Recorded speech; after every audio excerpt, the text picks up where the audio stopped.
ನಮಸ್ಕಾರ ರೈತ ಬಾಂಧವರೇ, ನಾವಿವತ್ತು ಬೆಳಗಾವಿ ಜಿಲ್ಲೆ ಅಥಣಿ ತಾಲೂಕಿನ ಅಬ್ಯಾಳ ಗ್ರಾಮದಲ್ಲಿದ್ದೀವಿ. ನಾನು ವಿಕ್ರಾಂತ್ ಬಡಿಗೇರ್.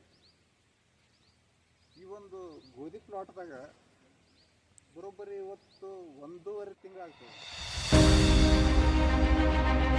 ಅಂದರೆ ಇದಕ್ಕೆ ಯಾವುದೇ ಒಂದು ಯೂರಿಯಾ ಹಾಕಿಲ್ಲ, DAP ಹಾಕಿಲ್ಲ.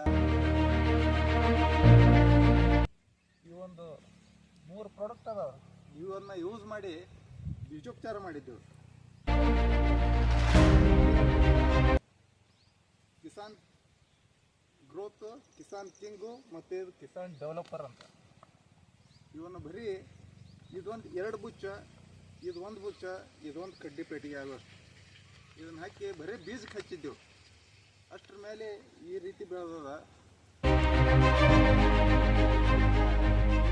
ಇಲ್ಲ, ಏನೂ ಇಲ್ಲ, ಬರೀ ಒಣ ನೆಲದಾಗ ಬಿತ್ತಿದ್ದು. ರೈತರಿಗೆ ಏನು ಹೇಳೋದಂದ್ರೆ, ನಮ್ಮ ಈ ವಿವಾ ಕಿಸಾನ್ ಪ್ರಾಡಕ್ಟ್ನ ಬಳಸ್ರಿ, ಕಡಿಮೆ ಖರ್ಚು ಹೆಚ್ಚು ಇಳುವರಿಯನ್ನು ಪಡ್ಕೊರಿ ಅಂತ ಹೇಳಿ ಈ ರೈತರಿಗೆ ಹೇಳ್ಕೊಡ್ತೀವಿ.